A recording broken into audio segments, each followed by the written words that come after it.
One is an evolutionary biologist, the other a theoretical physicist. Together, Richard Dawkins and Lawrence Krauss, covering the Earth and the cosmos, are the subjects of a documentary, The Unbelievers, which debuted at the Hot Docs Film Festival in Toronto last night. And now we welcome them both into our studio, fresh from their film debut. Good to have you both back here at TVO. It's great to be back. Well, let's just start by finding out how much you two actually knew about each other before you embarked on this project together. Richard Dawkins, how much did you know about Lawrence Krauss before? I first met Lawrence at a conference where I'd just given a talk, and he stood up and attacked me vigorously. Did you like that? No, but it led to conversations straight afterwards, where we ironed things out a bit, and then we wrote a joint piece in the Scientific American, I think, where it was a kind of on-paper debate, a sort of continuation of the debate was sort of about whether we should have a kind of full-on attack on religion, or whether we should, as Lawrence preferred, seduce them. Mm-hmm. You preferred the all-out attack. Well, and I prefer seduction. I sort of feel it works for different people, and that's, the good cop, bad cop joke kind of works a bit. And I think that they both of them work for a different target audience. Similarly, was that your first encounter with him? That was my first encounter, yeah, and at length, actually. I think we met briefly once. That was the first encounter, but I remember we actually spent an evening having a really substantive discussion, which I found enlightening. And that's when I thought, this would be an interesting dialogue to actually try and put down. But did you ask him, as he has characterized it, a rather chippy question? I thought it was a delightfully charming question. But no, it was a question. It was the question, and I must admit, and I think my views have evolved, as I like to think Richard's has, a little bit as we've talked over the years. But I did. At the time, I thought it was a strategic question. I basically said, if you're trying to convince people, do you think sort of going to where they are, rather than pointing out that what they believe is nonsense, is a better way to sort of bring them around? And it was really strategic. And Richard's answer, I think, was the same. I imagine the same he'd do now, which is at some point, you've got to confront silly beliefs by telling them they're silly. And I respect that. And I think you don't have to say the person is silly. You can say. I'm rather fond of a quote from Johann Hari, a British journalist, who said, "I respect you too much to respect your ridiculous beliefs." But you two basically end up in the same place. So the difference is, well, you both don't believe in God. Yes, well, we both don't believe in the tooth fairy, and there's a lot of other things. But what I think what's more important, the same place that we're in, is we both think that that everything should be open to question, and that the universe is a remarkable place. And those are the things that I'm convinced are more important to us than not believing in God. That's not important at all. Okay, but I guess what I'm getting at here is this. First of all, saw the movie, really enjoyed it. It's a really good documentary, and you two are terrific in it, and you have a great camaraderie and rapport, and that all works very well, which I found unusual, because usually when these kinds of one-on-one documentaries work, it's because they disagree violently about everything, and the clash is what makes it interesting. But as I say, you two both end up in the same place. So why do you think this works? Because you guys agree, essentially, on the main theme here. I don't think it's necessary to have a clash in order for it to be illuminating television. Just a little anecdote about that. I once had an on-stage debate with Steven Pinker, a very distinguished psychologist and linguist. Canadian, indeed. And that was before a very large audience in London, and it went very well. And then the BBC got to hear of it, and they said, "Would you like to come into the studio and have a briefer version of this discussion?" So we said yes. And then the producer rang me up and said, "Tell me, what's the nature of your disagreement with Dr. Pinker?" And I said, "Well, I'm not sure we have much disagreement. I think we pretty much agree." "No disagreement?" Cancelled it immediately. Shoots off, of course. Yeah, true. Well, that's how media think. But I think the point is, first of all, we agree about many things, and on the movie shows there's some slight disagreements we have about we have very different approaches. We're very different types of people, and I think that's really important to point out too. That first of all, I think that people have this stereotype of scientists as all being exactly the same, and I think it's really important that they realize that it takes all types. Well, may I, at the risk of incurring your wrath here, you are the funny and charming one, and you are not. I'm serious and charming. Don't overdo the charming. You're serious and sometimes very angry and upset with people. No, you're not. No, I'm not. You've believed all the nonsense that's been written I watched the documentary, that's all. What, last night? I mean, the documentary. Yeah, the Unbelievers. I've seen it. You know, but the thing is, Richard is a very pleasant, relaxed, calm fellow. But he presents. His charm is an acquired taste. Yeah, well, I think the question it is you're a charming TV host, and it's a property of the way one responds, I think, to the medium, and I think that Richard's seriousness is probably. Richard can jump in, but is a cultural thing. I think I think given where he lives at Oxford and the kind of discussions that he has, culturally it's very different. I think from what North Americans probably are used to, and I think it's fair to say that I have that advantage, at least here on this part of the. I'm not sure. I mean, it's not for me to say, but I've got a feeling that sometimes, especially where religion is concerned, if you speak clearly, it sounds threatening. Because I think people are used to a sort of woolly, vague, indistinct way of talking. And so if you say something clearly and distinctly and truthfully, there are people who will take that as threatening. Add to that the effect that everybody is so used to the idea that religion gets a free ride, that even a very mild criticism of religion is actually heard as though it was strong. And it's not. I'm going to jump in. It's not even whether you want to or not. It's not even a mild criticism, as I've encountered, because I've seen now myself called strident, and all the words I've seen applied to Richard, and it's not even a criticism. If you just question it, that's even amazing. If you just ask a question, but could it be that this didn't happen? Again, it's taken as it sounds threatening. Okay, yeah. but you're not questioning whether or not the Blue Jays are going to win the World Series this year. You're questioning the very foundational beliefs of millions of people over thousands of years. But it's still only a question. And you know what? And I think it's very telling that people react defensively. Because, for example, if I questioned you about your taxes, you'd act defensively if you had lied on them, or if you were worried about the truth of them. I think people react so defensively about religion for the same reason that they have to go to church every Sunday. They have to be reminded. It has to be reinforced because it's so damn silly. Okay, so let's come at this, as the lawyers say, without prejudice. Okay. People go to this movie, they see this movie. What is it that you would like them to take from the movie after having seen it? Richard Dawkins. I'd like them to be stimulated to think critically, to go away and think about it afterwards, to talk about it afterwards, to have their beliefs shaken a bit, shaken enough that they'll discuss them with each other, discuss it with themselves, and maybe come to a different conclusion. Are you concerned that only atheists are going to see this, and therefore, if I can use this awful metaphor, you're preaching to the converted? No, absolutely. I mean, I was involved in many ways in the preparation of the movie, and I think we designed it, hopefully, to encourage people, in particular to encourage people who may not know who Richard and I are, in fact. I agree with Richard that the point of this is to stimulate discussion. And I like to think that we don't preach in the sense that we're not trying to tell people what to think. We're just trying to encourage people to question, and everything should be subject to question, including religion. It's no different than sex or politics or anything else. It should be open to question. But the second thing is, there's a lot of discussion of the beauty and wonder of, I mean, Richard describes it beautifully in the movie, in my opinion, the beauty and wonder of the universe. And what we really want to do, I think, I hope, is encourage people to get excited about that and think that that's interesting. But part of the reason that, for example, there are a lot of movie stars and celebrities at the beginning in the movie, and one of the reasons that those people are there is to get people interested. Partly, why would Cameron Diaz be in a movie about science, for example? And the really exciting thing is she's fascinated by science, and I think it's important for people to see that it's not just scientists who are fascinated by these ideas and who are willing to say that they're willing to base their view of reality on the evidence of reality. Sure. And so you get people that you don't expect, cultural icons, and I'm hoping that will encourage people to say, you don't have to be a scientist to get excited by this stuff. Let me ask in a bit of a different way whether you two end up in the same place for different reasons. Your specialty is of the earth, if you like. Your specialty is of the cosmos.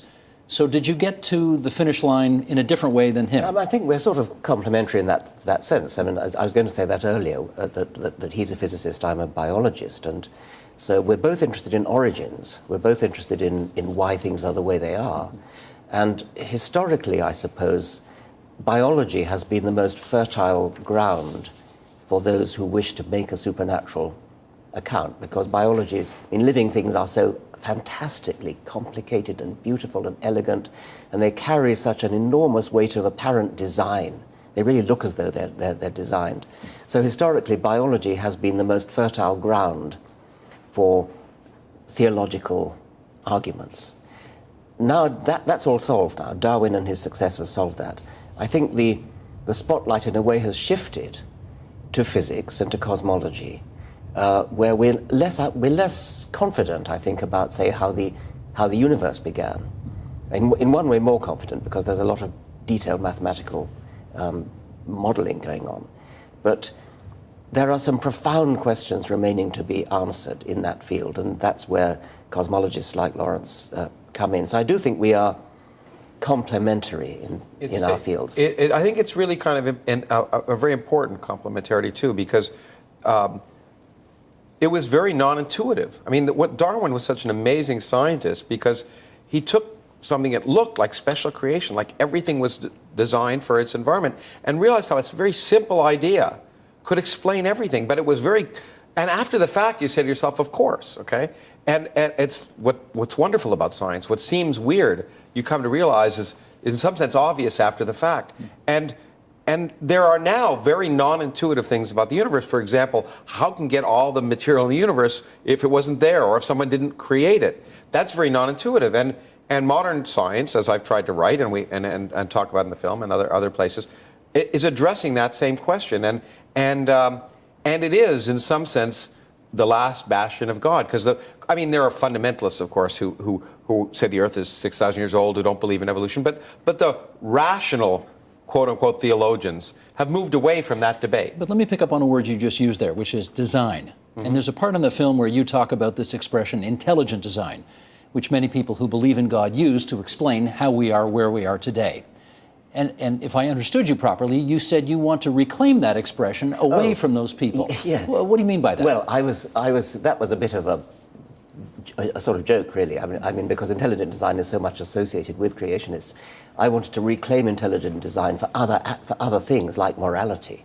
I was wanting to say, let's intelligently design our society, let's intelligently design our ethics, our morality, so that we live in the kind of society that we want to live in, rather than the kind of society that was laid down in a book written 800 BC. How about the issue of atheism itself? Is it, in your view, a belief system in the way that Christianity, Judaism, et cetera, are? And that's a big mistake that people have. I was just doing a debate with this Islamic group in London where I tried to emphasize that. It's not a belief system, and that's really important. It's a willingness to ask questions and allow your expectations to conform to the evidence of reality. It's something that we don't use to define the really big difference, and we were just talking about this for the program. We don't define ourselves by what we don't believe in. Some people define themselves as Christian. He makes that plain in the movie. He's, Yeah, and so we don't define ourselves as atheists, as Richard says in the movie, or a leprechaunists or whatever. And so I think it's a really healthy thing.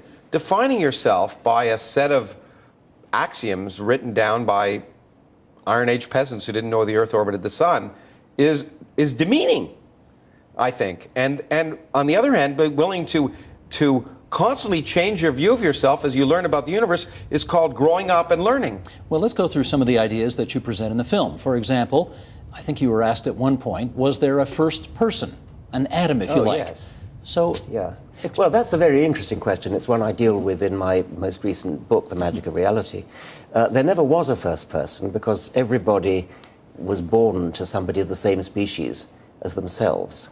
And yet, if you go back a sufficient number of generations, you come to an ancestor that was pretty much like a monkey, or another bit, go back further to about 200 million generations, and you come to an ancestor that was a fish. And yet, every one of those intermediate steps on the way belong to the same species as its parents and its children. Sounds like a paradox, not a paradox. no more a paradox than the fact that a child becomes a teenager becomes an adult, a middle-aged man becomes an old man. You never actually, as I said in that book, you don't go to bed as a middle-aged man and wake up and say, I seem to be old today. And yet, if you wait a sufficient number of years, you have become old. And it's just the same. There never was a first person. There never was a moment when a Homo erectus mother gazed lovingly on the first Homo sapiens child. It didn't happen like that. Do you agree with that?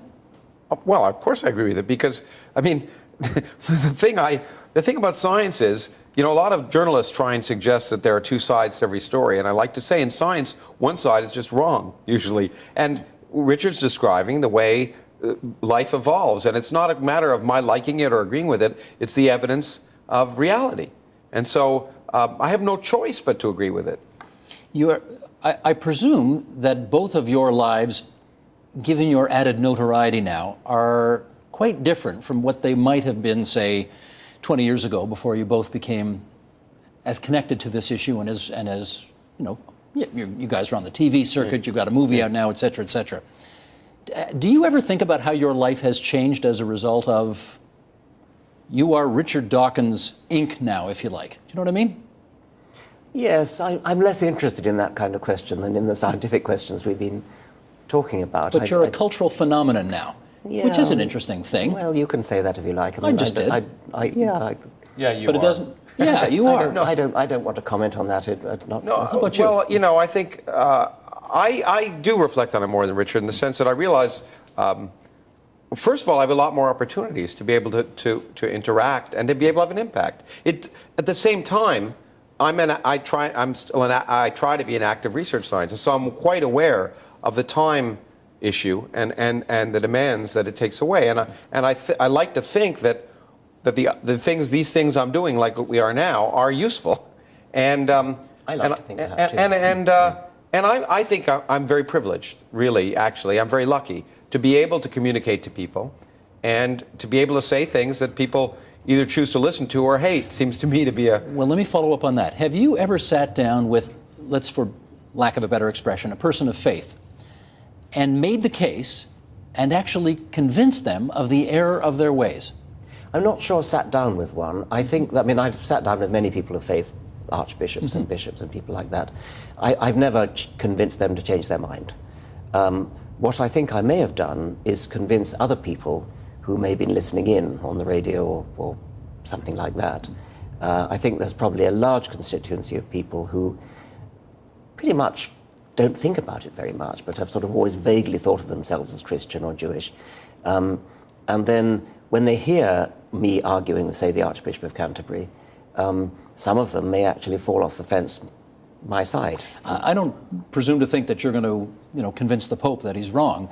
But, I mean, it would be the equivalent of winning the World Cup in your world, wouldn't it? If you were able to sit down with somebody who was religious and make the case of logic and then have them change their mind. I would not aspire really to try to change the mind of the Pope or the Archbishop of Canterbury. But as I was saying before, there could be thousands of people listening in.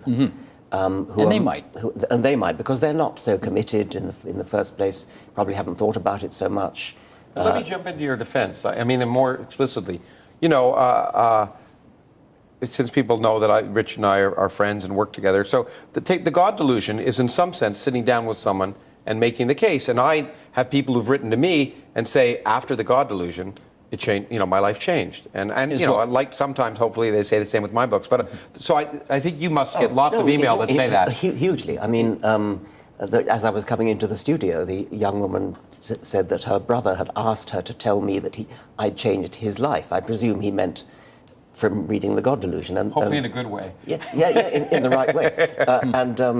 And when I do book signings, which I tend to sort of especially go to the Bible Belt and do it there, thousands of people coming through, and almost every one of them says words to that effect. So you are a proselytizer in some respects. Well, a proselytizer in the interest of getting people to think.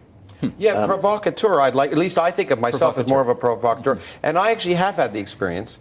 And you know what it is? There's a scene in the movie where we talk about getting people to confront their own misconceptions. The only time I can recall people suddenly saying, aha, is actually when I went to either a fundamentalist college or the one or two times, I was going to say, God forbid, that I went on Fox News in the United States, where I actually managed to get in before being yelled at the statement, you don't have to be an atheist to believe in evolution. Because I don't, there's evidence. Obviously, you don't have to be, because I know some evolutionary biologists who, for whatever reason, are religious. But I've had kids come up to me. I remember when I went to a fundamentalist college and I said that, and the kid said, "Is that true? I've been told in church every week since I've been a little kid that you have to be an atheist to believe in evolution, and that's why evolution is wrong." Yeah. And I'm not allowed to accept the evidence of reality because I'm told it's gonna make me go to hell. I mean, I rather like that. I mean, I rather approve of people being told that, because it's going to be very easy for us to prove that evolution is true. I had a nice experience of an American student who came to Oxford for some time, and he attended he came from a fundamentalist college, and he was a young Earth creationist, and he attended my lectures on evolution, and then at the end of the last lecture, he came down to the front and he kind of thumped the table and he said, "Gee, this evolution, it really makes sense." The point was he'd never actually been exposed to it before. It wasn't that he'd been exposed to it and rejected it. He just didn't know about it. Okay, how would you characterize the following person? He's or she is utterly uninterested in the question of whether God exists, but he or she considers himself or herself deeply spiritual. How do you characterize that kind of a person? Well, I consider myself deeply spiritual in one sense, in the same sense that perhaps Carl Sagan would have done, where I feel deeply moved in a poetic way by the sight of the Milky Way, by contemplation of the size of the universe, by contemplation of the immense span of geological time, by looking down a microscope at a single cell and seeing the intricate structure of a single cell, and then reflecting that that cell is multiplied up trillions of times in my own body. That's not the spirituality I'm thinking of. Well, it's the spirituality I'm thinking of. And it's a better spirituality. I've said this again publicly too. I think one of the big misunderstandings and abuses of the discussion of science is that science takes away spirituality, which is really awe and wonder and a sense of something bigger than oneself. But the stuff that's bigger than oneself doesn't have to be unreal. It can be real. Mm-hmm. And being part of an amazing cosmos,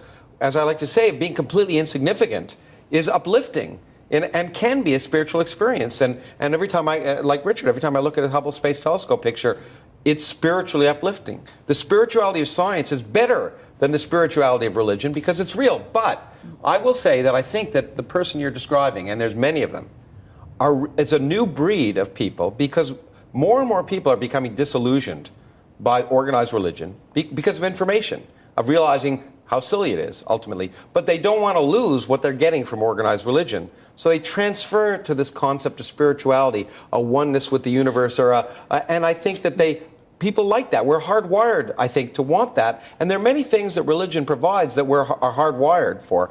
But the key thing for me is, sure, we recognize that religion provides things, consolation, community.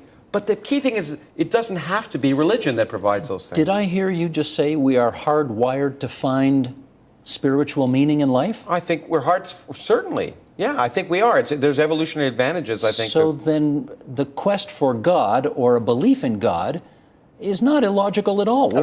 I mean, you just said to me, that's not the kind of spirituality I'm interested in. What kind of spirituality are you interested in? Well, I was thinking not so much the spirit, and I appreciate your position. I understand the spirituality you just described, where your part in the cosmos. I mean, I wrote a little book about it called Unweaving the Rainbow. I understand. I understand. But I guess I was thinking about people don't feel a need. People may not feel a need to go into a house of worship, and yet they somehow still have a connection to the morality that comes out of religion. But morality is another matter. Okay, but you just jumped in. You said it wasn't irrational. The point is, just because we're hardwired to want to do something doesn't make it rational. We're hardwired to do a lot of things that aren't rational. We were hardwired to be xenophobic in some ways. It's not clear love is rational, and so there's a lot of aspects of being human that don't relate to being rational, and understanding that is important if we want to deal with the real world and try and make the world a better place. So science can be spiritual. You're playing with words. I mean, I'm asking questions. I'm really not playing. I mean, it depends. What do you mean? If you mean something supernatural, no. If you mean what Lawrence just called awe and wonder, or what Carl Sagan would have called awe and wonder, yes, certainly. And we should celebrate that. Yes. That's the point. I mean, people think science takes away. I mean, we're not the first ones to say this, because as Richard said, Carl Sagan said it, Richard Feynman, who's obviously I'm a huge fan of, as a famous physicist, talked about the fact that understanding how a rainbow works doesn't make it less beautiful. It makes it more beautiful. But somehow people get the sense that science is cold, hard facts, and therefore boring, and also dehumanizing. And I think my goal, and I believe Richard's goal, is to disabuse people of that misconception. Science is wonderful. It's fun, it's exciting, and it's as enjoyable and pleasing to understand as listening to a sonnet or listening to beautiful piece of music. Well, let's follow up on that. Describe for me the most recent moment you had in your scientific life where you had, boy, I almost said it, what a religious person would call a come to Jesus moment, where you had a kind of a poetic moment. Yeah, poetic, spiritual, call it what you will, moment that really gave you that chill up your spine. Okay, two experiences, neither of them to do with biology, both to do with physics.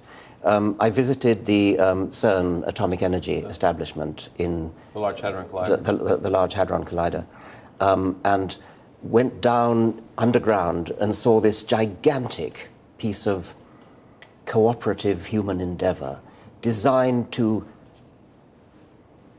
understand the very fabric of the universe. I was literally moved to tears by that experience. Also moved to tears on a recent visit to a large telescope on the island of Hawaii, and again see this great staring instrument staring up at the sky and reaching out. This is the human species at its finest, reaching out to the distant outposts of the universe and gathering information and bringing it back and analyzing it and understanding it. Again, I was moved to tears by that experience. Genuinely to tears? A lump in the throat.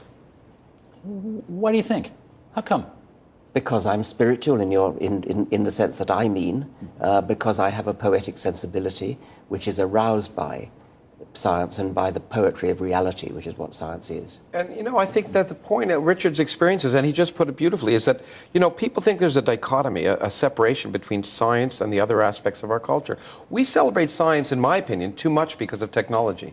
Of course, science is responsible for the technology that's made this program possible and made our lives generally better. We live longer because of science. All of that those are byproducts of science.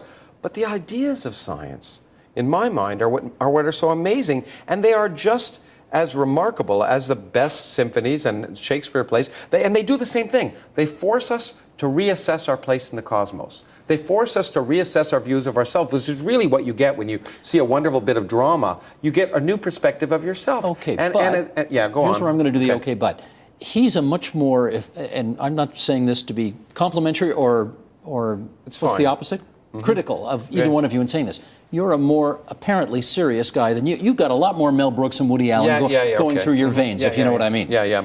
But when I was earlier, my teachers thought I wouldn't be a good student because I like to joke a lot. Yeah. So are you capable of experiencing that same kind of moment he just described, to the point where you are moved almost to tears by something you see? I don't know if I'd probably get moved to laughter more than tears. That's what I'm thinking. But I think I have just as strong an emotional response. But these things happen to me all the time. In some ways, you couldn't continue to be a scientist as I am without that kind of reinforcement. Because as we say in the movie, it's hard work. And a lot of times you're leading nowhere. You're working for a long time on something and getting nowhere.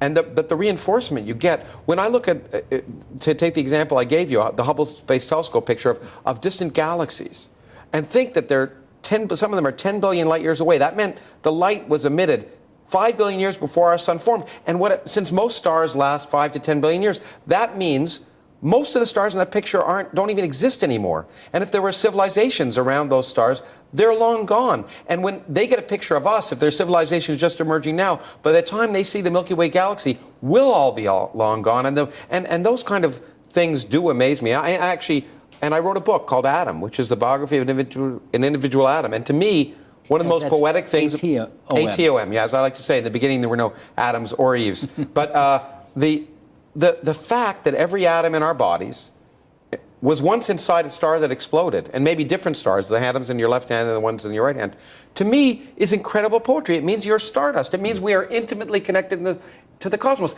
They've all experienced the most violent explosion in nature, every single atom in your body, and they couldn't be in your body if the stars didn't explode in the first place, because all the elements that make you up were made in those stars. God, that does move me, and I don't know, maybe it doesn't move me to tears, maybe it moves me to excitement of a different sort. We've got a couple of minutes left here, and let me finish on this. I appreciate that you told us off the top what you hope people would get out of the documentary if they see it, the need to ask questions, the need to look deeper at all of these issues we've been talking about. Is it your hope or expectation that you can, in your words, I guess, rid this world of religion? I'm not sure how soon. I mean, I think religion is declining, Christianity is declining throughout Christendom. And I think that's going to continue. If you look at the broad sweep of history, it's clearly the trend is going in the right direction. I'm not so optimistic now that it'll happen in my lifetime, but it will happen, yes. Last minute to you. What do you say? Well, I would agree in that sense. I think when you're about my age, and when I was young, how old are you? Well, I don't know whether I want to say on TV. So I'm as old as you. I'm going to suggest. In any case, we're both old. Let me put it that way. Okay. When I was young in the '60s, which will date me, I would have thought by now, I would have thought by now religion would be gone. I mean, in the '60s, it just seemed like it was on the way out. So I was kind of surprised and disappointed by in some ways, the resurgence of fundamentalism in my country. But I do think it's obvious that access to information and knowledge is decreasing. And it's in every country that you can look at, every one of the developed countries, the number of people who define themselves as religious, including the United States, which is a very religious country, is decreasing. So I think the trend is indeed clear.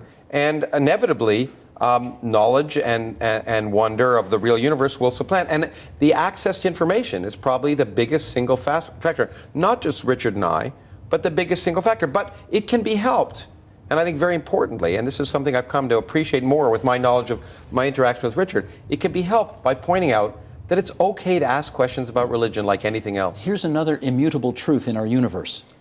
Interviews end. Time's up. Okay. Lawrence Krauss, Richard Dawkins, The Unbelievers, whether you like them or don't, or like religion or don't, it's a really good documentary and people should go see it. Thanks to both of you for coming into TVO tonight. Thank you very much. Thank you. Support Ontario's public television. Donate at tvo.org.